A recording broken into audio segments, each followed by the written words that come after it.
ভাবতে হবে যে আমাদের পরিবারগুলো ঠিক হচ্ছে কিনা, আমাদের সন্তানরা ঠিকমতো মানুষ হচ্ছে কিনা, আমরা সবাই সুস্থ থাকছে কিনা, সুস্থ থাকার জন্য যে খাবার দরকার, জীবনযাপন পদ্ধতি দরকার, এগুলো অবলম্বন করছে কিনা, আমাদের মা বোনরা পর্দা করছে কিনা, সমাজে আমর বিল মারুফ মানে সৎ কাজে আদেশ জারি আছে কিনা, ওয়ান্নাহি আনিল মুনকার অসৎ কাজের নিষেধ চালু আছে কিনা, সামাজিকভাবে আমরা ইসলামটাকে ধরে রাখছে কিনা, এবং আমাদের রাষ্ট্র পর্যায়ে যারা আছেন তাদের কাছে আমরা ইসলামের সঠিক ব্যাখ্যাটা উপস্থাপন করতে পারছি কিনা। এগুলো আমাদের কাজ কি নয়? বলেন, এগুলো আমাদের কাজ না কাজ নয়? এগুলো আমাদের প্রিপারেশন, প্রস্তুতি। এই প্রস্তুতিগুলো নিয়ে যখন একটা প্রজন্ম গড়ে উঠবে, এমন একটা প্রজন্ম যে প্রজন্মের প্রত্যেকটা ব্যক্তি নামাজি, মাশাআল্লাহ, পারা যাবে? প্রত্যেকটা ব্যক্তি সুন্নতের পাবন্দ, মাশাআল্লাহ। বেশিরভাগ মানুষ তাহাজ্জুদ গোজা, সুন্নতের পাবন্দ, দেহ থেকে শুরু করে তার পুরো পরিবার সমাজ সব কিছু সুন্নতের উপরে, তার ব্যবসা বাণিজ্য চলাফেরা সব কিছু। এমন প্রজন্ম যখন আসবে যাদের রিজিকে কোনো হারাম নাই, হালাল দিয়ে ভর্তি, যারা রাতের বেলার দরবেশ, রাতের বেলার কি দরবেশ, দিনের বেলার উপর সাওয়ার, এমন প্রজন্ম যখন আসবে দেখবেন ইনশাআল্লাহ তাআলা বাইতুল মুকাদ্দাস আমাদের হাতে চলে আসবে। আর আমরা যদি এরকম প্রজন্ম গড়ে তুলতে ব্যর্থ হই, তাহলে আল্লাহ পাকের পক্ষ থেকে দুইটা আয়াত শুনে রাখেন, তারপরে সামনে যায়। আমরা যদি এমন প্রজন্ম করতে ব্যর্থ হই, আল্লাহ পাক বলছে বিসমিল্লাহির রহমানির রহিম, সূরা মুহাম্মাদের মধ্যে আছে, ইন তানসুরুল্লাহ ইয়ানসুরকুম। মুসলমানরা শুনো, তোমরা যদি আল্লাহকে সাহায্য করো তবেই আল্লাহ তোমাদেরকে সাহায্য করো। আল্লাহ সাহায্য পাওয়ার উপায় কি তাহলে? বলেন, আমাদেরকে আল্লাহকে সাহায্য করতে হবে। তো আল্লাহর কি সাহায্যের দরকার আছে? আল্লাহুস সামাদ, আল্লাহ পাক অমুখাপেক্ষী, তার কাউকে প্রয়োজন নাই। কাউকে প্রয়োজন আছে? তো আল্লাহকে সাহায্য করার ব্যাখ্যা হচ্ছে আল্লাহর দ্বীনকে সাহায্য করা। কথা বুঝতে পারছেন? আল্লাহকে সাহায্য করার অর্থ হচ্ছে কি? আল্লাহর দ্বীন ইসলামকে সাহায্য করা। ইন তানসুরুল্লাহ, তোমরা যদি আল্লাহর দ্বীনকে সাহায্য করো, ইয়ানসুরকুম, আল্লাহ পাক তোমাদেরকে সাহায্য করবেন। ওয়া ইউসাব্বিত আকদামাকুম, তোমাদের পা আল্লাহ পাক শক্ত করে দৃঢ় করে রাখবেন। এটা একটা শর্ত আল্লাহর সাহায্য আসা। এখন ঝাঁকে ঝাঁকে আবাবিল আসবে না, ঝাঁকে ঝাঁকে আবাবিল এসে আল্লাহর দুশমনের গায়ে পাথর ফেলবে না। ভালো করে বোঝার চেষ্টা করেন। এখন ঝাঁকে ঝাঁকে আবাবিল এসে, তৈরন আবাবিল এসে ওই হস্তি বাহিনীর গায়ে পাথর ফেলবে না। এখন সেই যুগ নয়, এখন পাথর আপনাকেই ফেলতে হবে। কথা বুঝতে পারছেন? এই পাথর ফেলার দায়িত্ব এখন মুসলমানদের হাতেই নিতে হবে। ঠিক ওই দায়িত্ব মুসলমানরা যখন নিয়েছিল, বাইতুল মুকাদ্দাস আমাদের হাতেই ছিল। যখন থেকে আমরা ওখান থেকে সরে গেছি, তখন থেকে আস্তে আস্তে আস্তে আস্তে ওগুলো ক্রুসেডারদের হাতে চলে গেছে, জায়নিস্টদের হাতে চলে গেছে, ইহুদিদের হাতে চলে গেছে, নাসারাদের হাতে চলে গেছে। দুঃখজনক না এটা আমাদের জন্য? লজ্জার না? লজ্জা। তবে ইনশাআল্লাহ তাআলা আমরা নিশ্চিতভাবে বলতে পারি এই গ্লানি আমরা কাটিয়ে উঠবো ইনশাআল্লাহ। পুরো বিশ্বে আপনি মুসলমানদের সংখ্যা হিসাব করলে দেখবেন কোটি কোটি কোটি কোটি অজস্র মুসলিম, অজস্র মুসলিম। এত অজস্র সংখ্যক মুসলিম থাকার পরেও সারা বিশ্বে মুসলমানরা আজকে নির্যাতিত, নিপীড়িত। কেন? এটা তো হওয়ার কথা ছিল না। কারণ এইগুলাই, আমরা নামাজ ছেড়ে দিয়েছি, আমরা মসজিদ ছেড়ে দিয়েছি, মসজিদমুখী না হয়ে আমরা মোবাইলমুখী হয়েছি। এখন আমরা কোরআনমুখী না হয়ে গার্লফ্রেন্ডমুখী হয়েছি। আমরা এখন হালাল রিজিক বাদ দিয়ে সুদ খাচ্ছি। আমরা এখন আল্লাহর পথে দাওয়াত এবং জিহাদের মেহনত বাদ দিয়ে পাবজি, ফ্রি ফায়ার নিয়ে পড়ে আছি। যুব সমাজ মাদক নিয়ে পড়ে আছে। আলেমদের মধ্যে একটা শ্রেণী তাদের দায়িত্ব এড়িয়ে যাচ্ছেন, আপোষে ইখতিলাফে বিভক্ত হয়ে যাচ্ছেন। উম্মাহকে আমরা টুকরা টুকরা করে ফেলছি এবং উপর থেকে আমাদেরকে সহযোগিতা করা হচ্ছে না। এই সার্বিক বিষয়গুলো যখন একত্রিত হয়েছে, তখন উম্মতের উপরে গ্লানি, লাঞ্ছনা নেমে এসেছে। আমরা চাই না এটা আমাদের উপর থাকুক, ইনশাআল্লাহ থাকবেও না। আমি বলছি কখন থাকবে না? যখন আমরা আল্লাহর দ্বীনকে সাহায্য করব। এখন একজন ভাই নামাজই পড়ে না, সে কি আল্লাহর দ্বীনকে সাহায্য করতে পারবে? একজন ভাই কোরআন তেলাওয়াতও করতে পারে না, সে কি আল্লাহর কোরআনের দাওয়াত মানুষকে দিতে পারবে? একজন ব্যক্তি সুন্নতের উপর আমল করছে না, সে কি মানুষকে সুন্নতের দিকে ডাকতে পারবে? একজন ব্যক্তি হালাল খায় না, সে কি হালাল অর্থনীতি নিয়ে কথা বলতে পারবে? একজন ব্যক্তি জানেই না, বোঝেই না ইসলামিক রাজনীতি কি জিনিস, তার দ্বারা কি আপনি একটা সভ্য রাষ্ট্র পাবেন? কোশ্চিনকালেও না। যতদিন পর্যন্ত একজন ওমরের মতো শাসক না আসছে, আপনি সমাজ থেকে এই দুর্নীতি, করাপশন, অন্যায়, অবিচার রোধ করতে পারবেন না। কোশ্চিনকাল হাজার চেষ্টা করে নেন, ওমরের মতো একজন মানুষ যতক্ষণ না আসছে, সমাজের এই গ্লানি কখনো কেটে উঠবে না। ছোট থেকে ছোট, বড় থেকে বড়, প্রত্যেকটা পদে পদে আমরা অন্যায় করছি, অবিচার করছি। একদম সবজিওয়ালা থেকে শুরু করে উচ্চ পর্যায় পর্যন্ত সবাই 2 নম্বরই করার চেষ্টা করছে। ওমর ইবনে খাত্তাব রাদিয়াল্লাহু আনহুর শাসন ব্যবস্থা পুরো দেখবেন, এরপরে চিন্তা করবেন যে আমরা কোন জায়গায় আছি আর আমাদের কোন জায়গায় যাওয়া উচিত ছিল। শতাব্দীর পর শতাব্দী চলে গেল, এখন পর্যন্ত আমাদের হুঁশ ফিরছে না। আর কতগুলো মুসলমানের জীবন গেলে আমাদের হুঁশ ফিরবে? যেদিন আমার বাড়িতে বোম পড়বে ওই দিন হুঁশ ফিরবে, যেদিন আমার বাসায় এসে বোমটা পড়বে ওই দিন হুঁশ ফিরবে, চোখ খুলবে আমাদের। একটা একটা করে ওদের এজেন্ডা ওরা বাস্তবায়ন করেছে। ওদের বলতে কাদের বোঝাচ্ছে এটা আপনারা বুঝে নেবেন। সব কথা সব জায়গায় খোলামেলা বলা যাবে না, এটা আপনারাও বুঝতে পারেন। তবে একটা দিকে ইন্ডিকেট করছি আমি, সেটা হলো পশ্চিমা সভ্যতা। কোন সভ্যতা? যারা যারা সরাসরি মদদ দিয়ে এই জারদ ইসরায়েল রাষ্ট্রকে প্রতিষ্ঠা করেছে। এদের একটা এজেন্ডা, তারা পুরো বিশ্বটাকে শাসন করতে চায়, এটা ওদের এজেন্ডা। এই এজেন্ডাটাকে বাস্তবায়ন করার জন্য তারা প্রথমত মুসলমানদের মধ্যে বিভক্তি সৃষ্টি করেছে, তারপরে মুসলমানদেরকে 60-70টা রাষ্ট্রে বিভক্ত করে দিয়েছে, মুসলমানদের খেলাফত ব্যবস্থাকে ধ্বংস করে দিয়েছে, মুসলমানদের অর্থনীতির মধ্যে সুদ চালু করে দিয়েছে। এরপরে সংস্কৃতির অঙ্গনের মধ্যে শিরকের বিষবাষ্প ঢুকিয়ে দিয়েছে। এরা মুসলমানদের সাথে এমন প্রতারণা করেছে যে মুসলমানরা ওকে যদি বন্ধুরূপে গ্রহণ করে ওর আর শত্রুর প্রয়োজন নাই। ওরা আরও কি করেছে? ওরা আমাদের শিক্ষা ব্যবস্থাটাকেও ধ্বংস করার চেষ্টা করেছে এবং আস্তে আস্তে সেদিকে তারা সফলও হচ্ছে। এরপরে আমাদের হুঁশ ফিরছে না। আর যখন মুসলমানরা ঈমান, কালিমা এইসব চেতনা নিয়ে দাঁড়ানোর চেষ্টা করেছে, যারাই দাঁড়ানোর চেষ্টা করেছে ওই প্রত্যেকটা রাষ্ট্রকে তারা আক্রমণ করেছে। বিশ্বের বুকে তাকিয়ে দেখেন, একটা একটা করে নাম মেনশন করা যাবে। এরপরে আমরা পড়ে আছি আমাদের সেই ছোট চিন্তার মধ্য দিয়ে, ক্ষুদ্র চিন্তা নিয়ে, কে কোন দল করি আর কে কোন সংগঠন করি, কে কোন রাজনৈতিক দল করি, কে কোথায় হাত বাঁধি, কে আমিন জোরে বলি, কে আসতে বলি, এইগুলোই আমাদের আলোচনার বিষয় হয়ে গেছে। এখন পর্যন্ত বুঝতে পারলাম না যে আমরা সবাই মিলে একটা জাতি, একটা উম্মাহ। আমাদেরকে আল্লাহ দায়িত্ব দিয়েছেন, আল্লাহর জমিনে খেলাফতের দায়িত্ব। আল্লাহ পাক আদম আলাইহিস সালামকে এই জমিনে খলিফা করে পাঠিয়েছেন। নূহ আলাইহিস সালাম এই জমিনে আল্লাহর খলিফা ছিলেন, ইব্রাহিম খলিফা ছিলেন, মূসা খলিফা ছিলেন, দাউদ খলিফা ছিলেন, সুলাইমান খলিফা ছিলেন, ইউসুফ খলিফা ছিলেন, মূসা ঈসা খলিফা ছিলেন, মুহাম্মদ রাসূলুল্লাহ সাল্লাল্লাহু আলাইহি ওয়াসাল্লাম আল্লাহর খলিফা ছিলেন। এরপরে আবু বকর সিদ্দিক, ওমর, ওসমান, আলী তারা আল্লাহর খেলাফতের দায়িত্ব পালন করেছেন। তখন মুসলমানরা বীরের মতো মাথা উঁচু করে বেঁচেছিল। একজন মুসলমানের গায়ে হাত তুলবে আর একটা মুসলমান মেয়ের ইজ্জত নষ্ট করবে, এই দুঃসাহস দেখানোর সাহস পুরো বিশ্বের কোথাও ছিল না। আর আজকে আমাদের চোখের সামনে হাজার হাজার মুসলমানকে মেরে ফেললেও একটা টু শব্দ করার কোনো সুযোগ নেই আমাদের। হাত পা বেঁধে ফেলা হয়েছে, হাত পা বেঁধে অত্যাচার করা হচ্ছে দিনের পর দিন। একদিন 200, 300, 500, 1000 ছোট ছোট বাচ্চাদেরকে বোম মেরে হত্যা করা হচ্ছে, আমরা কিছুই বলতে পারি না। যারা এগুলোর পক্ষে কথা বলে তাদেরকে সমাজে বিতর্কিত করা হচ্ছে। এবং দাড়িটুপিওয়ালা কিছু মানুষ, তথাকথিত দাড়িটুপিওয়ালা কিছু মানুষ এই মানুষগুলোকে বিতর্কিত করার দায়িত্ব নিয়ে নিয়েছে। আমাদের গোপন কোনো এজেন্ডা নাই, আমাদের এজেন্ডা একদম স্পষ্ট, সেটা হলো বাইতুল মুকাদ্দাস আমরা জয় করবো ইনশাআল্লাহ। এবং আমাদের কারোর সাথে কোনো শত্রুতা নাই। আমাদের সবাই মিলে আমরা যারা আছি, আমাদের প্রশাসন, আমাদের সরকার, আমাদের আম জনতা, আমাদের মা, আমাদের বোন, আমাদের ভাই, সবাই আমরা এক উম্মাহ ইনশাআল্লাহ। আমরা সবাই মুসলমান, এটাই আমাদের পরিচয়, বাস। এর ভিতরে কিছু মুনাফিক ঢুকে গেছে, ওদেরকে আপনারা সাইজ করবেন ইনশাআল্লাহ। আগে এলম অর্জন করেন, বিশ্বের প্রেক্ষাপট বোঝার চেষ্টা করেন।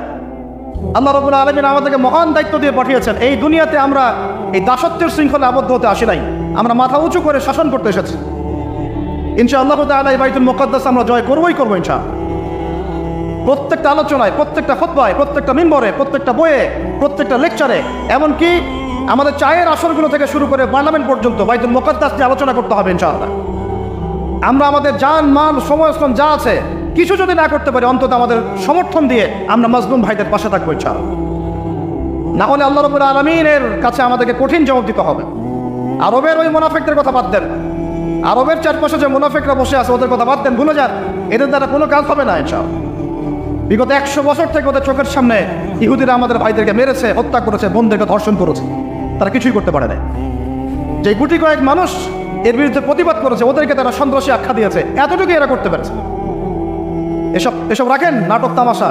ইনশাআল্লাহ আযজা ওয়া জাল এমন প্রজন্ম আমরা তৈরি করবো ইনশাআল্লাহ, যেই প্রজন্মের প্রত্যেকটা ভাই আমাদের কোরআন তেলাওয়াত করতে পারে, প্রত্যেকটা বোন কোরআন তেলাওয়াত করতে পারে, প্রত্যেকটা ভাই নামাজি মাশাআল্লাহ, প্রত্যেকটা ছেলে হবে ইসমাইলের মতো, পিতা হবে ইব্রাহিমের মতো, মারা হবে হাজরা এবং সারার মতো ইনশাআল্লাহ।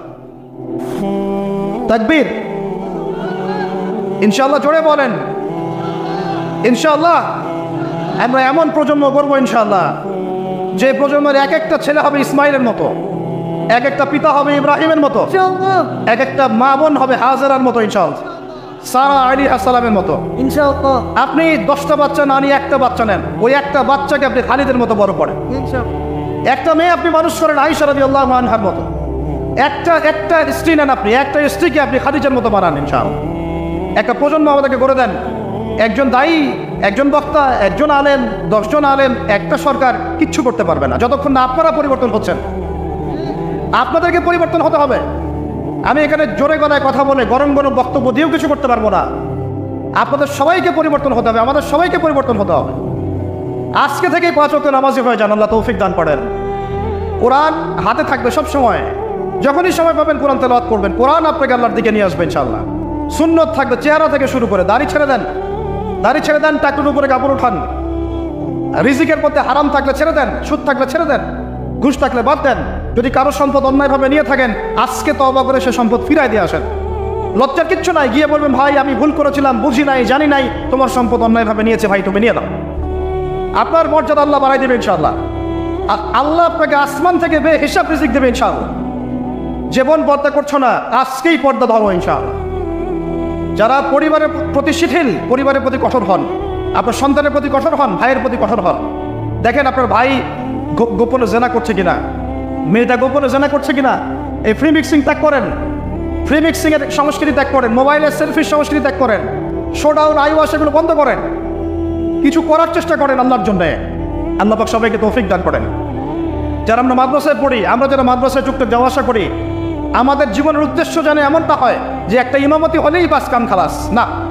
একটা ইমামতির জন্য আল্লাহ আপনাকে সৃষ্টি করেন নাই। একটা বই লিখেছি বাস অনেক কিছু হয়ে গেছে, একটা মাদ্রাসা প্রতিষ্ঠা করেছি বাস অনেক কিছু করে ফেলেছি, এমনভাবে কখনো চিন্তা করবেন না। স্বপ্ন বড় করেন, লম্বা স্বপ্ন দেখেন, দীর্ঘ স্বপ্ন দেখেন, বাইতুল মুকদ্দাস পর্যন্ত স্বপ্ন নিয়ে যান, আল্লাহ তৌফিক দান করেন। আর আমরা কোনো বিচ্ছিন্ন জনগোষ্ঠী না, আমরা একা একা কখনো আইন হাতে তুলে নিব না, ঠিক আছে? আমরা একটা পুরো জাতি করবো ইনশাআল্লাহ, ওই জাতিগতভাবে আমরা এগিয়ে যাবো ইনশাআল্লাহ। আল্লাহ পাক আমাদের প্রশাসনকে হেদায়েত দেন, সরকারকে হেদায়েত দেন, আম জনগণকে হেদায়েত দেন, মা বোনদেরকে হেদায়েত দেন, যুবক ভাইদেরকে হেদায়েত দেন। আর আমাদের এক একটা বাচ্চাকে আমরা আবু উবাইদার মতো বড় করবো ইনশাআল্লাহ আযজা ওয়া জাল। আল্লাহ রাব্বুল আলামিন আমাদেরকে বলছেন ওয়াল আসর, হে মুমিনরা সময়ের কসম করে বলছি, আমি আল্লাহ সময়ের কসম করে বলছি। সময়ের কসম কি বুঝি ভাই? সময় আমাদের জীবনের সবচেয়ে ইম্পর্টেন্ট জিনিস। আল্লাহ পাক অহেতুক কোনো বিষয়ের শপথ করবেন না তো। আল্লাহ পাক যখন কোনো কিছুর কসম করেন, সবচেয়ে শ্রেষ্ঠ বিষয়ের কসম করেন। তাহলে আমাদের জীবনের সবচেয়ে শ্রেষ্ঠ বিষয় কি? আরো জোরে বলেন। এই সময়টা আপনি একটু ঠান্ডা মাথায় বাসায় গিয়ে চিন্তা করেন। আজকে আদনান ভাই ওয়াজ করে গেছে, আমি একটু চিন্তা করি, আপনার আমার হায়াত সর্বোচ্চ হয়তো 60-70 বছর, আরো হয়তো আল্লাহ বাড়াই দিলে 100 বছর, এর বেশি গড়াইও আমাদের নাই, আছে? এখন আপনার বয়স কত? কারো 20, 25, 30, 40, 50, ঠিক না? ঠিক। এখন আপনি বাসায় গিয়ে চিন্তা করে দেখেন, যদি আমাদের হায়াত হয় 60 বছর, আল্লাহ আমাদেরকে যেন দীর্ঘ নেক হায়াত দারাজ করেন, আমিন। আমাদের ভাইদেরকে, বোনদেরকে, ওলামায়ে কেরামকে, আমাদের নেতাদেরকে, সবাইকে আল্লাহ পাক দীর্ঘ নেক হায়াত দারাজ করেন। এখন কথা হচ্ছে, যদি ধরে নেই যে আমাদের হায়াত 7 বছর, আপনার আমার বয়স থেকে কিন্তু 30, 40, 50 বছর অলরেডি চলে গেছে। এখন চিন্তা করবেন যে এই সময় যেটা চলে গেল, এই সময়ের মধ্যে আমি কতটুকু নামাজ পড়েছি, কতটুকু রোজা রেখেছি, যাকাত দিয়েছি, কতটুকু হজ ফরজ হয়েছে করেছি কিনা, দিনের পথে আমার অবদান কি, দিনের পথে আমার অবদান কি, আল্লাহর দিনকে যে আল্লাহ সাহায্য করতে বললেন আমি কি করেছি, এই চিন্তাটুকু বাসায় গিয়ে করেন।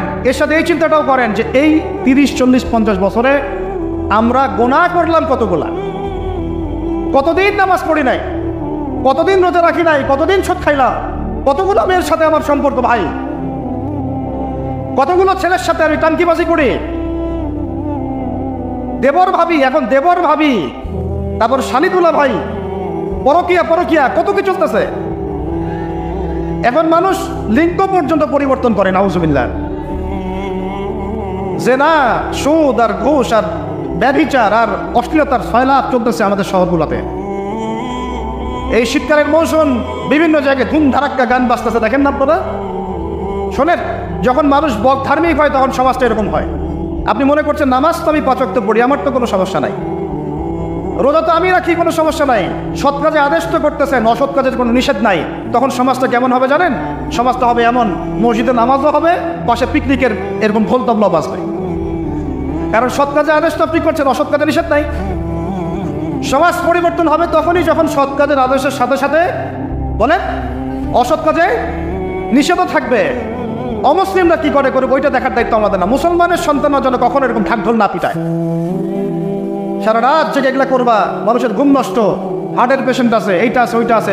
সামাজিক প্রতিবাদ করবেন, একদম সামাজিকভাবে প্রতিবাদ করবেন। এগুলো বন্ধ না করতে পারলে আমাদের সমাজের নূর নষ্ট হয়ে যাবে। এখন যে কথাটাই আসেন, এই 60-70 বছরে কত পাপ করেছে হিসাব নাই। এই পাপগুলো লিস্ট করেন, দেখেন চোখ দিয়ে পানি ঝরতে থাকবে। আমার কথায় নারাজ হচ্ছেন? এই পাপগুলো লিস্ট করেন, চোখ দিয়ে পানি ঝরবে, আল্লাহ আমাদেরকে মাফ করে দেন। সবাই বলি আমিন। কত কবিরা গুনাহ হয়েছে, কত সগীরা। তবে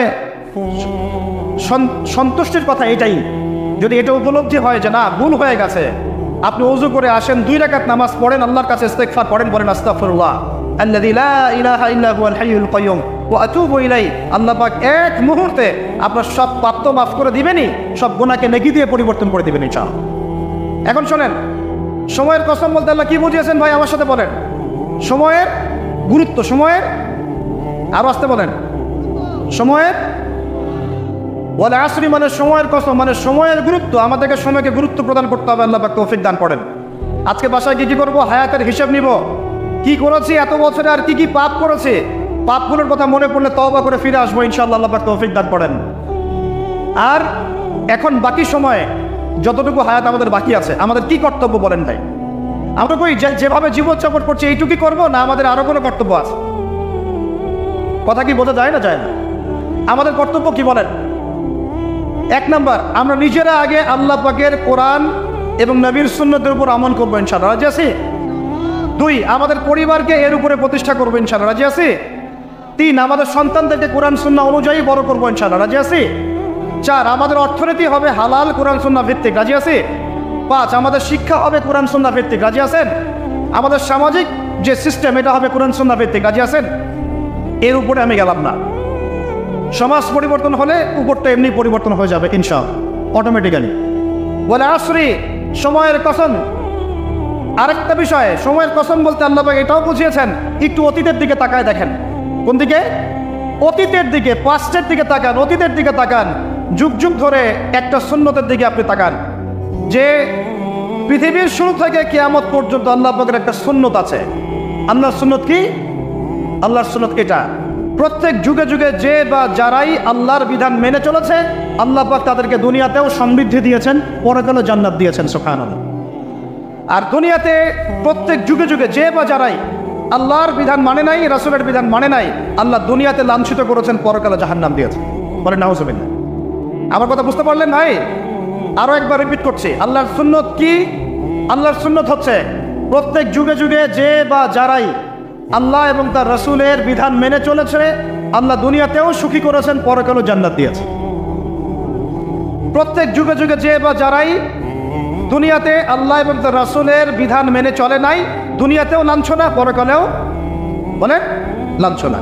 এখন একটা এক্সাম্পল দেই, নূহ আলাইহিস সালামের যুগ দেখেন, যারা আল্লাহর বিধান মেনেছে আল্লাহ নাজাত দিয়েছেন, মানে নাই ডুবিয়ে মেরেছেন, ঠিক আছে কথা? মূসার যুগ দেখেন আলাইহিস সালাম, আল্লাহর বিধান মেনেছে, বনু ইসরাইলকে নাজাত দিয়েছেন, মানে নাই ফিরআউনকে ডুবায় মেরেছেন। দেখেন আপনি শুআয়বের কওমকে দেখেন, শুআয়ব আলাইহিস সালামের কওম, কওমে মাদিয়ান, আল্লাহর বিধান মেনেছে, যারা আল্লাহ পাক নাজাত দিয়েছেন, মানে নাই ভূমিকম্প দিয়ে ধ্বংস করেছে। কওমে লূত, কিছু মানুষ বিধান মেনেছে, আল্লাহ নাজাত দিয়েছেন, মানে নাই আল্লাহ রাব্বুল আলামিন লূত আলাইহিস সালামের কওমকে একদম আসমানে উঠিয়ে পাথর নিক্ষেপ করে হেতলা করে আবার উল্টা দিকে দাফন করে দিয়েছেন, নাউজুবিল্লাহ। এদের পাপ ছিল, সমকামী ছিল, সমকামী, যে সমকামীটা এখন ছড়িয়ে পড়ছে আপনাদের মধ্যে, নাউজুবিল্লাহ। আল্লাহ পাক আমাদেরকে হেফাজত করেন। একইভাবে নবী সাল্লাল্লাহু আলাইহি ওয়াসাল্লামের যুগে তাকান, এই যে আবু জাহেল, আবু লাহাব, উতবা, শাইবা, রাবিআ, এরা আল্লাহর বিধান মানে নাই, আল্লাহ ধ্বংস করেছেন। আবু বকর, ওমর, ওসমান, আলী রাদিয়াল্লাহু আনহু আজমাইন, তারা মেনেছেন, আল্লাহ দুনিয়াতে সমৃদ্ধি দিয়েছেন, পরকালে জান্নাত। বুঝাতে পারলাম কি ভাই? বলে আসরি মানে কি বুঝতে পারলাম? আল্লাহ পাক এই সময়ের কসম করে বলছেন, হে মানুষ শোনো, ইন্নাল ইনসানা লাফি খুসর, সমস্ত মানুষই ক্ষতির মধ্যে আছে। বলেন নাউজুবিল্লাহ। এখানে আল্লাহ পাক একদম আমভাবে সবাইকে বলছেন সবাই ক্ষতির মধ্যে আছে। মানুষের ক্ষতি কয় প্রকার? আমার সাথে বলেন, মানুষের ক্ষতি দুই প্রকার। কয় প্রকার? মানুষের ক্ষতি কয় প্রকার? এক, ইহকালীন ক্ষতি, দুই, পরকালীন ক্ষতি। এক, ইহকালীন ক্ষতি, দুই, পরকালীন ক্ষতি। ইহকালীন ক্ষতি কি? ইহকালীন ক্ষতি হচ্ছে সূরাতুল রুমের এই আয়াতটা। আল্লাহ পাক বলছেন, বা'দা আউযু বিল্লাহি মিনাশ শাইতানির রাজিম, যাহারাল ফাসাদু ফিল বাররি ওয়াল বাহরি বিমা কাসাবাত আইদিন নাস। আল্লাহ পাক বলছেন, জলে মানে পানিতে, এবং স্থলে মানে এই যে জমিনে, জলে এবং স্থলে যত বিপর্যয়, অরাজকতা, এই যে আপনারা দেখছেন ফাসাদ, ফিতনা যে ছড়িয়ে পড়ছে, এগুলো মানুষের হাতের কামাই। মানুষের হাতের কামাই। বনভূমি উজাড় করেছে কে? জিন না মানুষ? বলেন। এই পরিবেশ নষ্ট করেছে কে? জিন না মানুষ? বলেন। খাবারে ভেজাল দিয়েছে কে? জিন না মানুষ? অর্থনীতির মধ্যে সুদকে ঢুকিয়েছে জিন না মানুষ? এই বেপরদামি জেনা মাদক কে ছড়িয়েছে? জিন না মানুষ? নামাজ কালাম ছেড়ে দিয়ে পাবজি ফ্রি ফায়ার নিয়ে কে পড়ে আছে? জিন না মানুষ? বলেন, জিন না মানুষ? আল্লাহর বিধান বাদ দিয়ে শয়তানের বিধান চালু করেছে কে? জিন না মানুষ? যাহারাল ফাসাদু ফিল বাররি ওয়াল বাহরি বিমা কাসাবাত আইদিন নাস। জলে স্থলে যত বিপর্যয়, অরাজকতা, সমস্যা, এগুলো মানুষের হাতের কামাই। বলে নাউজুবিল্লাহ। আমরা যা করবো তাই পাবো। আমরা যা করবো তাই। মাদক খাচ্ছেন আপনি, আপনাকে ফল ভোগ করতে হবে। সুদ খাচ্ছেন আপনি, আপনাকেই ফল ভোগ করতে হবে। এই বেহার মতো মেয়েরা চলছে, ওকেই দেখবেন ফল ভোগ করতে হবে। মেয়ের সাথে হারাম সম্পর্ক করছেন, আপনাকে ফল ভোগ করতে হবে। যে যে পাপ করবে তাকে তার ফল ভোগ করতেই হবে। আল্লাহ পাক আমাদেরকে হেফাজত করেন, মাফ করেন, আমিন। তাহলে মানুষের একটা ক্ষতি পেলাম, ইহকালীন ক্ষতি। কি ক্ষতি ভাই? আর দুই নাম্বার হচ্ছে পরকালীন ক্ষতি। পরকালীন ক্ষতি কেমন? এবার বোঝেন। এই যে আমরা নিশ্চিন্তে ঘুমাই, সারা জীবন 30, 40, 50 বছর নিশ্চিন্তে কাটাচ্ছি, কোনো ফিকির নাই, নিজের পরিবারের, সমাজের, রাষ্ট্রের, উম্মার কোনো ফিকির নাই, অথচ এই মানুষের সামনে অপেক্ষা করছে মৃত্যু। জি, আজকে থেকে 100 বছর পরে আমাদের মধ্যে কেউ থাকবে না পৃথিবীতে, এটাই সত্য। তারপরে আছে কবরের সওয়াল জবাব, তারপরে মিজান, এই পুলসিরাত, পুনরুত্থান, জান্নাত, জাহান্নাম, এগুলো আমাদের সামনে অপেক্ষা করছে। আর সেই মানুষ নিশ্চিন্তে বসে বসে মেয়ের সাথে টাঙ্গি মারে। সেই মানুষ বাইক নিয়ে একটা মেয়েকে নিয়ে ঘুরছে। সেই মেয়ে একটা ছেলের সাথে চটপটি ফুচকা খায়। সেই লোক আল্লাহর বিধানকে সরাই দিয়ে শয়তানের বিধান চালু করা শুরু করল। সেই ব্যক্তি সুদ খাচ্ছে। সেই ব্যক্তি ট্রান্সজেন্ডার এই মতবাদ প্রমোট করতেছে। হ্যাঁ, সেই ব্যক্তি শিক্ষার মধ্যে ইসলাম বিদ্বেষী বিষয় ঢুকাই দিল। অথচ এই মানুষের সামনে পরকাল অপেক্ষা করছে। একদম টেনে হিস্ট্রি আল্লাহ পাক সামনে নিয়ে দাঁড় করাবেন, দাঁড় করে জিজ্ঞাসা করবেন। তাহলে আমরা কত অপদার্থ, কত বোকা, আমরা কি বুঝতে পারছি ভাই? একটু বুঝতে পারছেন কি? আল্লাহ পাক সূরা আহজাবে এটাও কিন্তু বলেছেন যে ইন্নাল ইনসানা যালুমান জাহুলা। এর আগে আল্লাহ বলছেন ওয়ালাকাদ আরাদনাল আমানাতা আলাস সামাওয়াতি ওয়াল আরদি ওয়াল জিবালা ফাআবাইনা আন ইয়াহমিলনাহা ওয়া আশফাকনা মিনহা ফাহামালাহাল ইনসান। সুবহানাল্লাহ। শুকরিয়া, আল্লাহ পাক মনে করাই দিয়েছেন। আরেকটা যদি না বলতে পারতাম মনের মধ্যে একটা অতৃপ্তি থেকে যাইত। আল্লাহুম্মা লা ইলমা লানা ইল্লা মা আল্লামতানা ইন্নাকা আনতাল আলিমুল হাকিম। আলহামদুলিল্লাহ। আয়াতের অর্থ শুনেন। মানুষ যে জালেম, জাহেল, আমরা যে অপদার্থ, আল্লাহ পাক কি বলছেন? আল্লাহ বলছেন ওয়ালাকাদ আরাদনাল আমানাতা আলাস সামাওয়াতি ওয়াল আরদি ওয়াল জিবাল। আমি ইসলামের এই আমানত, শরিয়াত, কোরআন হাদিসের এই যে আমানতটা, এটা আসমান সমূহকে দিতে চেয়েছিলাম। তোমরা কি নিবা? আমি জমিনকে দিতে চেয়েছিলাম, তোমরা নিবা? আমি পাহাড়কে দিতে চাইছিলাম, আমানত কি নিবা? ফাআবাইনা, তারা বলেছে না, নিতে পারবো। ওয়াশফাকনা মিনহা, তারা অক্ষমতা প্রদর্শন করেছে। ফাহামালাহাল ইনসান, মানুষ সেই আমানতটা কাঁধের মধ্যে বহন করেছে। আমরা সেই আমানত কি করেছি ভাই? কাঁধে বহন করেছে। আল্লাহ পাক বলেছেন ইন্নাল ইনসানা যালুমান জাহুলা। মানুষ কত জালেম, মানুষ কত জাহেল। আমাদের সামনে পরকালীন এই কঠিন জবাবদিহিত অপেক্ষা করছে। এরপরে আমাদের জীবনযাপন পদ্ধতি দেখলে মনে হয় যে আমাদের মধ্যে আর গরু ছাগলের মতো কোনো পার্থক্য নেই। কেন? গরু ছাগলের কাজ কি? খাবে, ইস্তেঞ্জা করবে আর সহবাস করবে, বাস। আমাদের এখন এই তিনটা কাজ। কি খাবো, আর কোন টাইলস ফিটিং বাসায় পায়খানা করব, আর কতগুলো বাচ্চা পয়দা করতে পারে, বেশ, দ্যাটস ওয়াই। এর বাইরে আমাদের চিন্তা কোথায়? আচ্ছা, এবার আসেন, সময়ের কসম বুঝতে পারলেন? জি। ইন্নাল ইনসানা লাফি খুসর বুঝতে পারলেন? আচ্ছা, আল্লাহ পাক এবার আমাদেরকে বলছেন, আচ্ছা ঠিক আছে, 4টা গুণ অর্জন করো। কয়টা ভাই? আমার সাথে বলেন, কয়টা গুণ অর্জন করব? আল্লাহ পাক বলছেন, এই 4টা গুণ যারা অর্জন করবে তারা ওই ক্ষতি থেকে বেঁচে থাকবে ইনশাআল্লাহ। সুবহানাল্লাহ। দুনিয়াতেও তারা সফল হবে, পরকালেও সফল হবে ইনশাআল্লাহ। আল্লাহ বলছেন ইল্লাল্লাযীনা আমানু, তারা নয় যারা এক ঈমান এনেছে, তারা ক্ষতির মধ্যে নাই, যারা ঈমান এনেছে। 2 ওয়া আমিলুস সালিহাত, সৎ আমল সম্পাদন করেছে। কি আমল? সৎ আমল। তারপরে ওয়া তাওয়াসাউ বিল হক, পরস্পরকে সত্যের উপদেশ দিয়েছে। কিসের উপদেশ? সত্যের। 4 ওয়া তাওয়াসাউ বিস সবর, এবং পরস্পরকে ধৈর্যের উপদেশ দিয়েছে। কয়টা বললাম বলো তো ভাই? 4টা গুণাবলী অর্জন করলে ক্ষতি থেকে বাঁচতে পারবো, অন্যথায় কোনো সুযোগ নাই। যত বড় ফকিহ হন, আলেম হন, মুহাদ্দিস হন, মুফাসসির হন, পলিটিক্যাল নেতা হন, কোনো লাভ নাই, কিচ্ছু হবে না পরকালে, একদম নাজাতের রাস্তা বন্ধ যদি 4টা গুণাবলী অর্জন না করতে পারি। কয়টা ভাই? 1 নম্বর ইল্লাল্লাযীনা আমানু, যারা ঈমানদার হয়েছে। 1 নম্বর কি? ঈমানদার হয়েছে, পাক্কা ঈমানদার হয়েছে। 2 নম্বর ওয়া আমিলুস সালিহাত, সৎ আমল করেছে। কি আমল? ওয়া তাওয়াসাউ বিল হক, হকের দাওয়াত দিয়েছে। কিসের দাওয়াত? 4 নম্বর ওয়া তাওয়াসাউ বিস সবর, ধৈর্যের দাওয়াত দিয়েছে, ধৈর্যের উপদেশ। কিসের উপদেশ?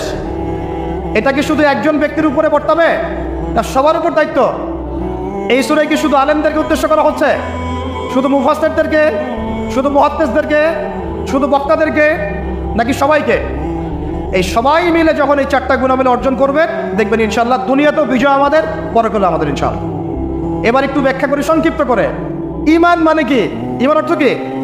বিশ্বাস। ঈমানের পিলার কয়টা? ঈমানের স্তম্ভ পিলার কয়টা? বলেন 6টা। কয়টা? আমার সাথে বলেন কয়টা? 1 নম্বর আল্লাহ বিশ্বাস। কোথায় বিশ্বাস?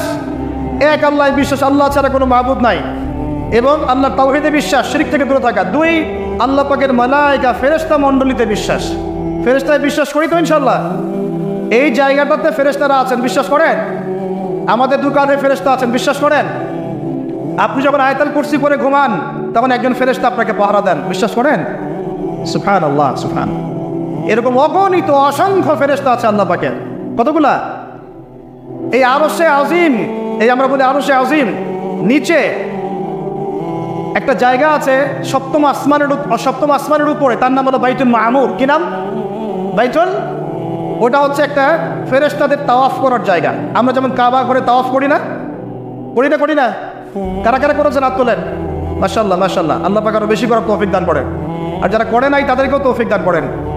আল্লাহ পাক সবাইকে হজ করার তৌফিক দান করেন। শোনেন, তবে একটা কথা বলে রাখি, ওই হজ উমরা সফরে গিয়ে, প্রসঙ্গ অন্যদিকে চলে যাচ্ছে, ওই জন্য বলতে যাচ্ছি না লম্বা করে, হজ উমরা সফরে গিয়ে এই মোবাইল ফোনগুলো নিয়ে যাবেন না। এই বাটন ফোন নিয়ে যাবেন। এই মোবাইল ফোন হজ উমরা সফরে নষ্ট করে ফেলেছে।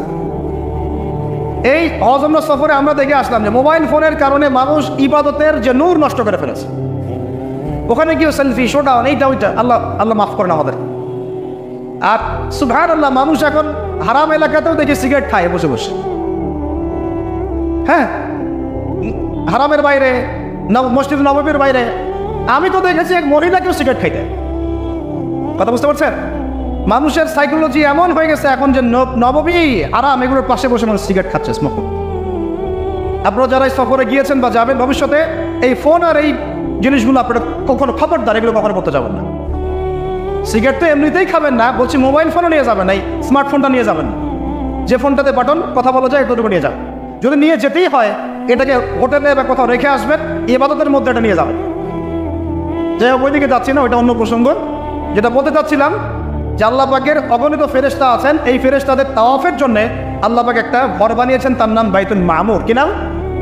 তো এই বাইতুল মামুরে যে ফেরেশতা একবার তাওয়াফ করে, কয়বার ভাই? সে আর কিয়ামত পর্যন্ত তাওয়াফের সুযোগ পাবে না।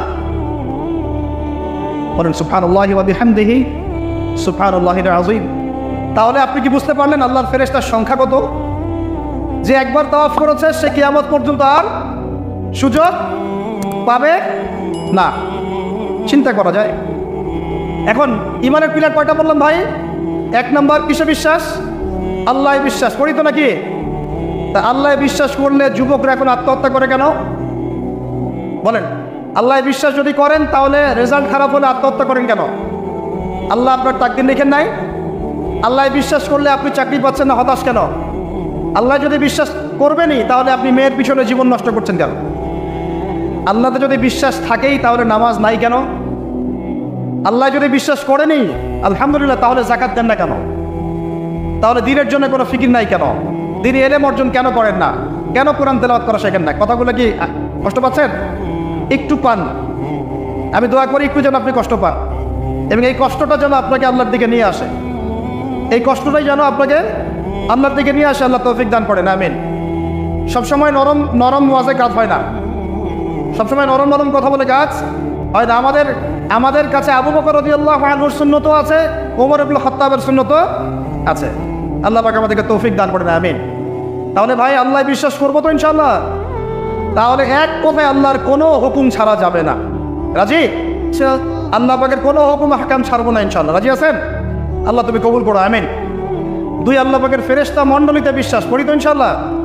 ফেরেশতায় বিশ্বাস করলে গোপন পাপ কিভাবে করতে পারি?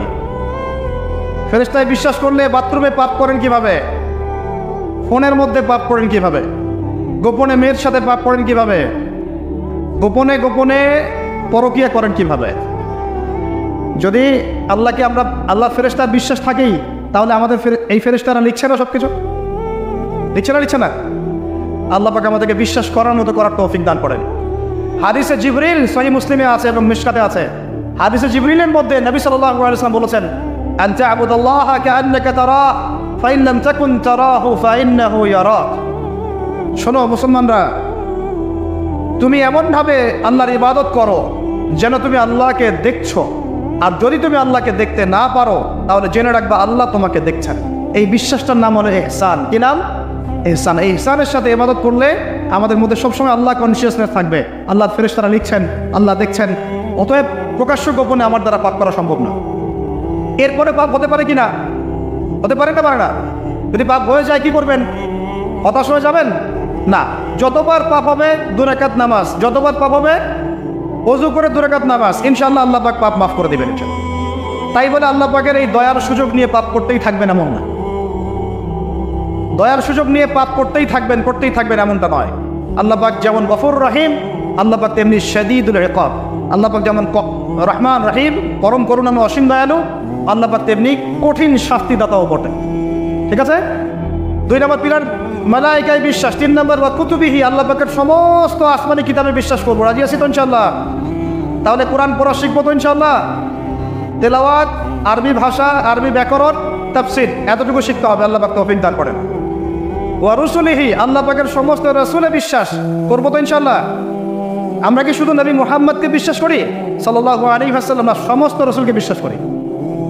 বলেন, কনসেপ্ট ক্লিয়ার করেন। আচ্ছা, আরেকটা কথা, আমাদের নবীজির পরে কি আরো নবী আসতে পারে?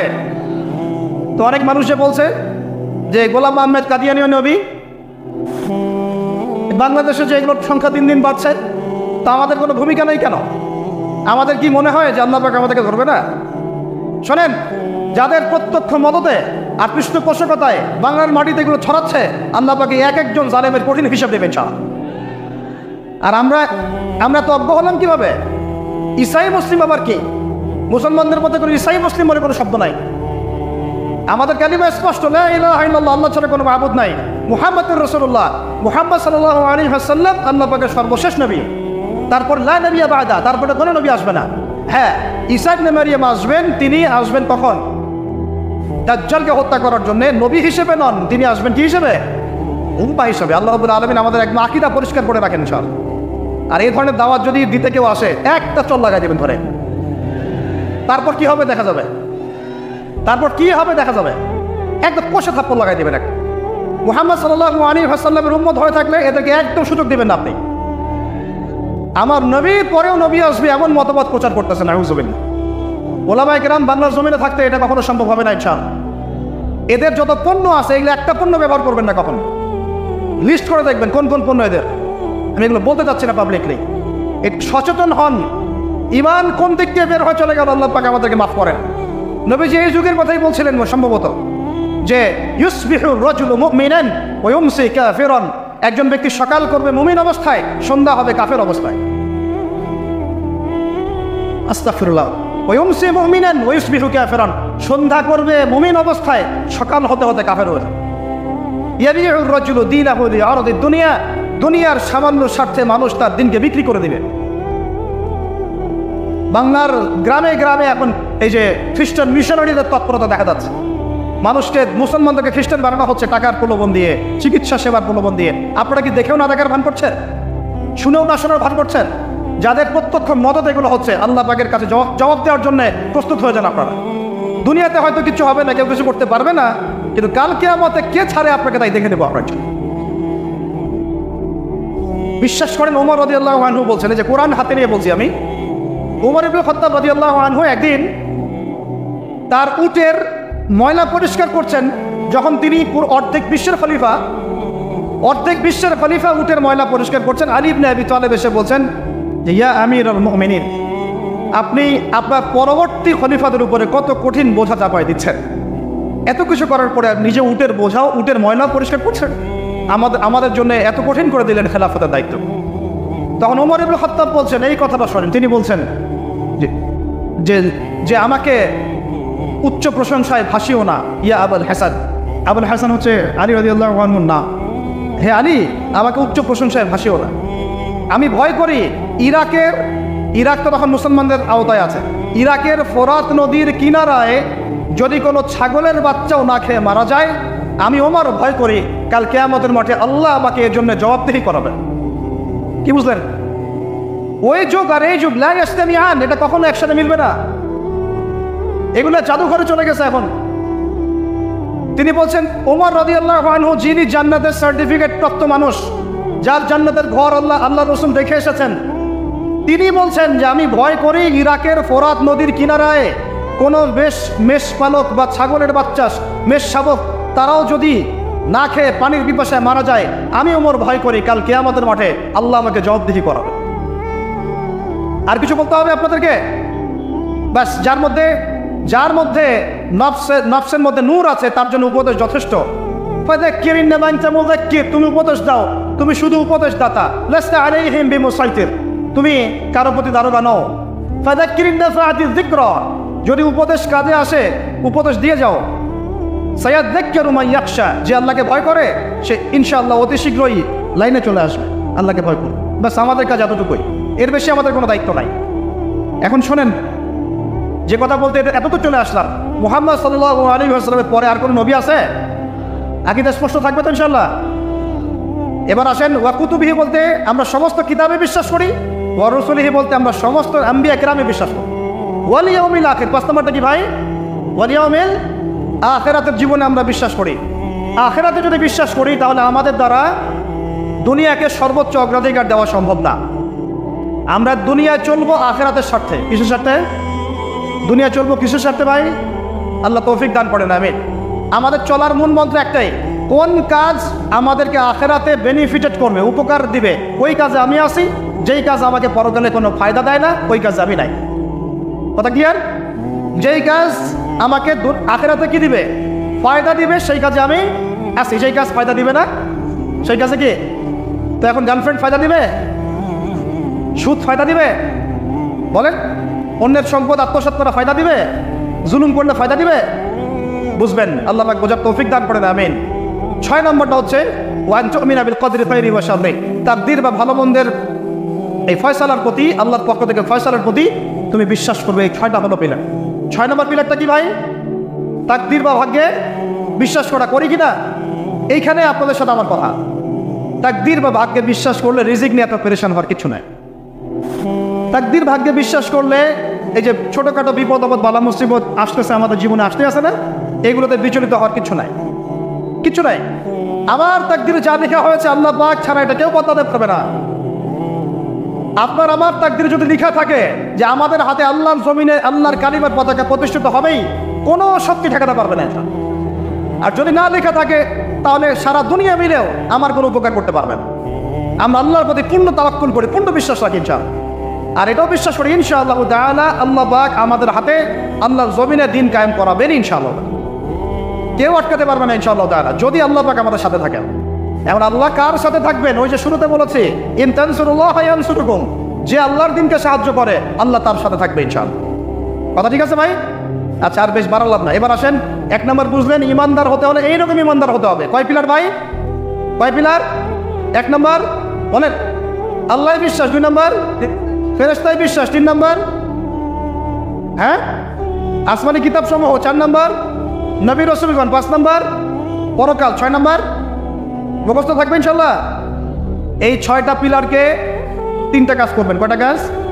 1 তাসদীক বিল জিনান, এই যে কলব হৃদয় আছে, হৃদয় থেকে বিশ্বাস করা। বিশ্বাস করি আমরা, হৃদয় থেকে বিশ্বাস করি তো ইনশাআল্লাহ। ওয়াল ইকরার বিল লিসান, মুখে স্বীকৃতি দিবেন। মুখে কি দিবেন? স্বীকৃতি দিচ্ছি কিনা।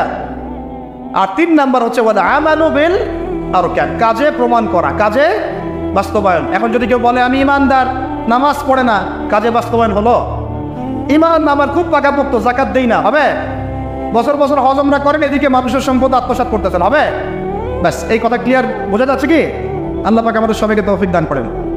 এই ইমান যদি থাকে ইনশাআল্লাহ দুনিয়া সফল, পরকালে সফল। 2 ওয়া আমিলুস সলিহাত, আমলে সলে মানে কি? এক কথায় বোঝেন, এক কথায় বোঝেন। আমলে সলেহ মানে হচ্ছে আল্লাহ পাক কোরআনে এবং তার রাসূল হাদিসে, আমার সাথে বলেন, আল্লাহ পাক কোরআনে তার রাসূল হাদিসে যত নেক আমল করতে বলেছেন সব নেক আমল করা হলো আমলে সলেহ। ক্লিয়ার? কি বললাম বলেন তো আমার সাথে? আল্লাহ পাক কোরআনে কারীমে তার রাসূল হাদিসের মধ্যে যত নেক কাজ করতে বলেছেন সেগুলো করার নাম আমলে সলেহ। যেমন নামাজ, যেমন সওম, যেমন সাদাকা, যেমন রমজানের সওম রাখা, হজ করা, উমরা করা, পিতা মাতার সাথে ভালো ব্যবহার, এমনকি মুসলিম ভাইয়ের সাথে হাসি মুখে কথা বলা, মুসাফা করা, হাসি মুখে কথা বলা, এগুলো থেকে শুরু করে যত উচ্চ পর্যায় পর্যন্ত আছে, একদম আপনার চেহারার দাড়ি থেকে নিয়ে জিহাদের ময়দান পর্যন্ত সবকিছু কি আমলে সলেহ। ক্লিয়ার কথা? এবার আরেকটা বিষয় বোঝান, আমলে সলেহের এটা হচ্ছে একটা পিঠ। পয়সার যেমন 2 পিঠ থাকে, এটা আমলে সলেহের 1 পিঠ। আরেক পিঠে কি আছে? আরেক পিঠে আছে আল্লাহ পাক কোরআনে তার রাসূল হাদিসে যত মন্দ কাজ থেকে দূরে থাকতে বলেছেন সেগুলো থেকে দূরে থাকার নাম হলো আমলে সলেহ। বুঝতে পারি নাই? একটা পিঠ তো চিনলেন ভালো কাজগুলো করা, আরেকটা পিঠও ছিলেন আল্লাহ পাক কোরআনে তার রাসূল হাদিসে যত খারাপ কাজ থেকে দূরে থাকতে বলেছেন, দূরে থাকার নাম, আরো জোরে বলেন, দূরে থাকার নাম। এই যে আপনি সুদ খাচ্ছেন না, এটাই আমলে সলেহ। এই যে আপনি শেভ করছেন না, এটা আমলে সলেহ। এই যে আপনি অন্যের সম্পদ আত্মসাৎ করছেন না, এটা আমলে সলেহ। বেপরদায় চলছেন না, এটাই আমলে সলেহ। আল্লাহ পাক গীবত করতে নিষেধ করেছেন, করছেন না, এটা আমলে সলেহ। আল্লাহ পাক এতিমের সম্পদ আত্মসাৎ করতে নিষেধ করেছেন, আপনি যে করছেন না, এটা আমলে সলেহ। আল্লাহ বলছেন লা তাকরাবু জিনা, জিনার কাছে যেও না, কাছেও যেও না, আপনি যে যাচ্ছেন না, এটাও আমলে সলেহ। মানে ভালো কাজগুলো করার নাম যেমন আমলে সলেহ, খারাপ থেকে দূরে থাকার নাম কি? ক্লিয়ার কথা? তাহলে 1 নম্বর ইমান বুঝতে পারলেন, আমলে সলেহ বুঝতে পারলেন। 3 নম্বর ওয়া তাওয়াসাউ বিল হক, হকের দাওয়াত দেওয়া। হকের, আর হকটা কি ভাই? হক মানে কি? কে বলতে পারবেন? হক মানে কি? হকের দাওয়াত দিতে বলেছেন আল্লাহ পাক। হকটা মানে কি? আমার হাতে কি এটা? এই জুমার রাত চলতেছে না, কালকে জুমার দিন। জুমার দিনে একটা সূরা পড়তে হয়, সূরাটার নাম কি? জোরে বলেন। সূরা কাহাফ জুমার দিনে তেলাওয়াত করলে 1 জুমা থেকে আরেক জুমা পর্যন্ত আপনার এই যে হায়াত, এটা ইমানে নূর দিয়ে আল্লাহ ভরে দিবেন ইনশাআল্লাহ। আর এই সূরা কাহাফ আপনাকে দাজ্জাল থেকে বাঁচাবে। কার থেকে বাঁচাবে? সূরা কাহাফের সাথে আল্লাহ রাসূল দাজ্জালকে সম্পৃক্ত করেছেন। সূরা কাহাফ ছাড়া অন্য কোনো সূরার কথা বলা হয়নি। সূরা কাহাফ আপনাকে দাজ্জাল থেকে বাঁচাবে ইনশাআল্লাহ। এই সূরার মধ্যেই আছে হকের সংজ্ঞা। কিছু সংজ্ঞা এই সূরার মধ্যে 29 নম্বর আয়াতে আপনি পাবেন। আল্লাহ রাব্বুল আলামিন বলছেন ওয়াকুলিল হাক্কু মির রাব্বিকুম, সুবহানাল্লাহ, ওয়াকুলিল হাক্কু মির রাব্বিকুম ফামান শাআ ফালইউমিন ওয়া মান শাআ ফালইয়াকফুর।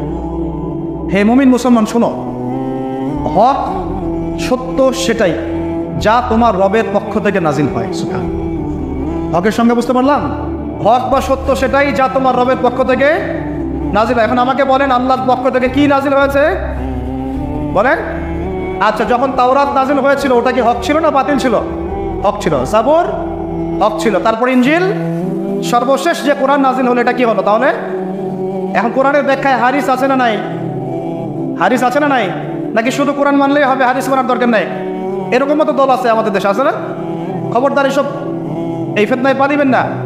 ওয়া মা ইয়ানতিকু আনিল হাওয়া, আল্লাহ বলছেন আল্লাহ নবী নিজের মন গড়া কোনো কথা বলতেন না। ইন হুয়া ইল্লা ওয়াহয়ুন ইউহা, তিনি শুধু সেই কথাই বলতেন যা তার কাছে ওহী করা হয়েছে। হাদিসের কথাগুলো এগুলো আল্লাহর পক্ষ থেকে আসা, নবী সাল্লাল্লাহু আলাইহি ওয়াসাল্লাম তার জবানে বলেছেন। সুবহানাল্লাহ। এখন এই কোরআন এবং হাদিস হলো হকের মানদণ্ড। তাহলে কোরআন হাদিসের সাথে যা মিলবে তা আমি নিব, যা মিলবে না তা নিব।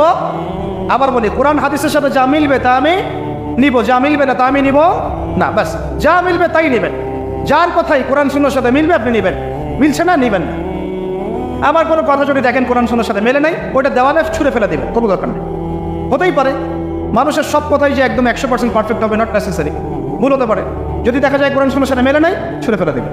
যেটা মিলেছে অবশ্যই নিতে হবে। এখন হকের মানদণ্ড কি পেলাম বলেন? হকের মানদণ্ড কি? কোরআন এবং এই হকের দাওয়াত আল্লাহ পাক দিতে বলছেন। এই হকের দাওয়াত দেওয়ার দায়িত্ব কি শুধু একা আমার, একা এই যে আলেম ওলামায়ে কেরামের, নাকি আমাদের সবার? দাওয়াতের মেহনত আপনি করবেন অবশ্যই, কিন্তু ইখতিলাফি মাসালা, ফিকহি মাসালা, গভীর যে বিষয়গুলো, এগুলো নিয়ে আপনি কথা বলবেন না। যেমন নামাজের দাওয়াত আপনি দিতে পারেন, পারেন কি না? নিজে নামাজ পড়েন, একটা বন্ধুকে নামাজের দাওয়াত দিতে পারেন। নিজে রোজা রাখেন, মানুষকে রোজার দাওয়াত দেন। নিজে পর্দা করেন, আরেক বোনকে পর্দার দাওয়াত দেন। কিন্তু আপনি ফিকহি ইখতিলাফি মাসালার পার্থক্য বুঝেন না, অনেক গভীর, এইগুলো নিয়ে সমাজে ফাসাদ সৃষ্টি করতে যাবেন না।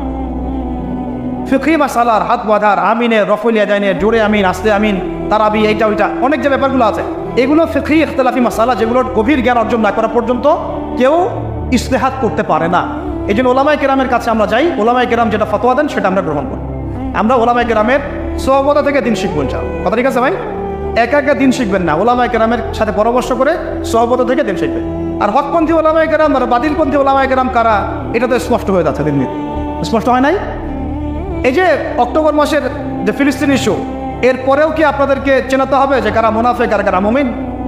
চেনাতে হবে। দেখেন না এই মুনাফিকদের কর্মকাণ্ড, এইরকম সময় তারা ইহুদিদের পক্ষে কথা বলে নাই, বলে নাই? এরকম নির্লজ্জ জাতির, নির্লজ্জ একটা প্রজন্ম যারা যুদ্ধ চলাকালীন ইহুদিদের পক্ষে কথা বলেছে। আল্লাহ পাক হেফাজত করেন আমাদেরকে এই ফিতনা থেকে। মুহাক্কিক আলেমদের সাথে পরামর্শ করে দিন পালন করবেন, আল্লাহ পাক তৌফিক দান করেন। আমি তাহলে হক বলতে বোঝাচ্ছি কোরআন এবং হাদিস। আল্লাহ পাক কোরআন হাদিসের এই হকের দাওয়াতটা সবাইকে দেওয়ার তৌফিক দান করেন। দাওয়াতটাকে দিব শুধু সৎ কাজে আদেশ করব নাকি অসৎ কাজে নিষেধ করব বলেন? আচ্ছা, এইটা মূলনীতি দাওয়াতের। শোনেন, এই কথাটা ভালো করে শোনেন। আল্লাহর নবী সাল্লাল্লাহু আলাইহি ওয়াসাল্লামের চেয়ে ভদ্র কোনো মানুষ ছিল? আসবে? আসছিল কখনো? নম্র, সভ্য, ভদ্র কোনো মানুষ পৃথিবীতে কখনো আসছে তার চাইতে? আসবে? এখন আমাকে বলেন তো, তাহলে তাকে মার খেতে হলো কেন? ভদ্র মানুষ, নম্র মানুষ, মানুষের ভালো চান, এতিমের পাশে দাঁড়ান, বিধবার পাশে দাঁড়ান, কোনোদিন কাউকে একটা গায়ে টাচ করেন নাই, কটু কথা বলেন নাই, কখনো মিথ্যা কথা বলেন নাই। আল আমিন। তো এই মানুষটাকে মানুষ 15 বার হত্যা করার চেষ্টা করেছে। কতবার? 15 বার আল্লাহ নবীকে হত্যা করার চেষ্টা করেছে।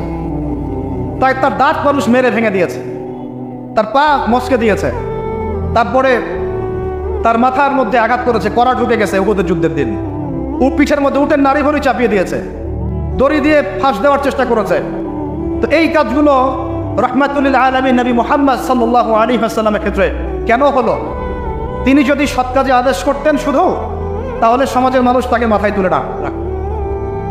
যখন থেকে তিনি সৎ কাজে আদেশের সাথে অন্যায়ের নিষেধগুলো করা শুরু করেছেন, তখন থেকেই সমাজের অন্যায়কারীরা তার শত্রু হয়ে গেছে। কথা কি বোঝা যায় না? যায় না? আল্লাহ পাক আয়াত নাযিল করলেন, কুল ইয়া আইয়ুহাল কাফিরুন, বলো হে কাফের, লা আ'বুদু মা তা'বুদুন, তোমরা যার ইবাদত করো আমি তার ইবাদত করি না। ওয়ালা আনতুম আ'বিদুনা মা আ'বুদ ওয়ালা আনা আ'বিদু মা আ'বাদতুম ওয়ালা আনতুম আ'বিদুনা মা আ'বুদ লাকুম দীনুকুম ওয়ালিয়া, তোমাদের দিন তোমাদের, আমার দিন আমার। এখন আমরা কি করছি জানেন? সমাজে আমরা সত্য মিথ্যা, হক বাতিল, নোংরা পরিষ্কার সব একসাথে করার চেষ্টা করছি। এটা হবে না কখনো। সত্য মিথ্যা, ন্যায় অন্যায় আলাদা হয়ে যাবে ইনশাআল্লাহ, হক বাতিল পার্থক্য হয়ে যাবে ইনশাআল্লাহ। এটাই ইসলাম। অতএব সৎ কাজে আদেশের সাথে সাথে অসৎ কাজে নিষেধও থাকতে হবে। আল্লাহ পাক তৌফিক দান করেন। আমি এটা হলো হকের দাওয়াত 3, 4 ওয়া তাওয়াসাউ বিস সাবর, ধৈর্যের উপদেশ। তো এখন আমাকে উত্তর দেন দেখি, হকের সাথে ধৈর্যের সম্পর্ক কি? হ্যাঁ, মাশাআল্লাহ, ভেরি গুড। যখন হকের দাওয়াত দিবেন, সুরসুরি মার্কা দাওয়াত না, গোলালু মার্কা দাওয়াত না যে সব তরকারি দিয়ে চলে, এমন না। যখন সত্য মিথ্যা স্পষ্ট করবেন আপনি, তখন চতুর্দিক থেকে আপনার কাছে বাধা আসবে। কথা বুঝতে পারছেন? প্রথম বাধা আসবে আপনার পরিবার থেকে। কি থেকে? পরিবার, তারপর সমাজ, তারপর আসবে এক শ্রেণীর ধর্মীয় অঙ্গনের এক শ্রেণীর মানুষ থেকে আপনার বাধা আসবে, আর সর্বশেষ বাধা আসবে আপনার একদম বিশ্বশক্তি পরাশক্তি থেকে। কথা বুঝতে পারছেন? এই 4টা ধাপে বাধা আসে মানুষের জীবনে। প্রথম বাধা আসে পরিবার থেকে, তারপর সমাজ, তারপর ধর্মনেতা, তারপর আস্তে আস্তে দেখবেন ওই বিশ্ব নেতা থেকে বাধা আসা শুরু করবে। আল্লাহ নবীর ক্ষেত্রেও তাই হয়েছে, আর নবী ইব্রাহিমের ক্ষেত্রেও তাই হয়েছে আলাইহিম আসসালাম। প্রত্যেক নবীর জীবনেই তাই হয়েছে। যারা হকপন্থী তাদের প্রত্যেকের জীবনে তাই হবে, এটাই সুন্নত। এর বাইরে যদি কিছু হয় বুঝে নিতে হবে যে আমরা হকের উপর নাই। যদি দেখেন যে আপনি মাশাআল্লাহ ইসলামের খুব দাওয়াতি কাজ করছেন, কোনো বাধা বিপত্তি নাই, কোনো সমালোচনা নাই, কোনো নিন্দা গীবত তহমত আগ্রাসন নাই, প্রতিবন্ধকতা নাই, বুঝবেন আপনার দাওয়াত একটা গোলানো মার্কা দাওয়াত। এই দাওয়াতে 1000 বছরও যদি আপনি দাওয়াতি কাজ করেন আল্লাহর জমিনে দিন জ্ঞান হবে না, কোনোদিনও না। আল্লাহ পাক আমাদেরকে বোঝার তৌফিক দান করেন। তাহলে হকের সাথে সবরের সম্পর্ক কি? হকের দাওয়াত দিতে গেলে বাধা বিপত্তি বালা মুসিবত আসবে, তখন আমাদেরকে কি করতে হবে? সবর করতে হবে, ধৈর্য ধরতে হবে, এবং এই সবরের উপর ইস্তেকামা থাকলে আল্লাহ পাকের পক্ষ থেকে সাহায্য নেমে আসবে ইনশাআল্লাহ। এখন আল্লাহ পাক কোরআনে আমাদেরকে বলছেন এই 4টা গুণাবলী অর্জন না করলে তোমরা সবাই ক্ষতির মধ্যে আছো। আল্লাহ পাক আমাদের সবাইকে 4টা গুণাবলী অর্জন করার তৌফিক দান করেন। আল্লাহ পাক বললেন সময়ের কসম, এই সময়ে মহাকালের কসম করে বলতেছি যে ইন্নাল ইনসানা লাফী খুসর, তোমরা সব মানুষ ক্ষতির মধ্যে আছো। তবে এই 4টা গুণাবলী যারা অর্জন করতে পেরেছে এরা বাদ দিয়ে ইল্লাল্লাযীনা আমানু, যারা খাঁটি ইমানদার হয়েছে। কয় পিলার? 6 পিলার। ওয়া আমিলুস সালিহাত, বেশি বেশি সৎ আমল করেছে। সৎ আমলের কয়টা পিঠ? 2টা। একটা হলো ভালো কাজগুলো করা, মন্দ কাজগুলো ছাড়া। ওয়া তাওয়াসাউ বিল হক, পরস্পরকে হকের দাওয়াত দেয়া। দিব কিনা আমরা ইনশাআল্লাহ? এখানে 2 সুরত। কয় সুরত? একটা সৎ কাজে আদেশ, একটা অসৎ কাজে নিষেধ। আরেকটা হলো ওয়া তাওয়াসাউ বিস সাবর, এবং ধৈর্য ধরবো। বাধা বিপত্তি আসবে, বাধা বিপত্তি বালা মুসিবত আসবে, হকের পথে নামেন, আপনিও ফেস করবেন। এই সময় আমরা কি করব? হতাশ হয়ে যাব? হাত গুটে বসে থাকবো? সবর, ধৈর্য ধরবো। ধৈর্যের ব্যাখ্যা আবার এইটা না, ধৈর্যের ব্যাখ্যা আবার এইটা না যে একদম হাত গুটে বসে থাকবো, দেখি কবে পরিবর্তন হয় তারপরে মাঠে নামবো, এমন না। বরং পরিবেশ পরিস্থিতি পরিবর্তন করার চেষ্টা করার নাম ধৈর্য।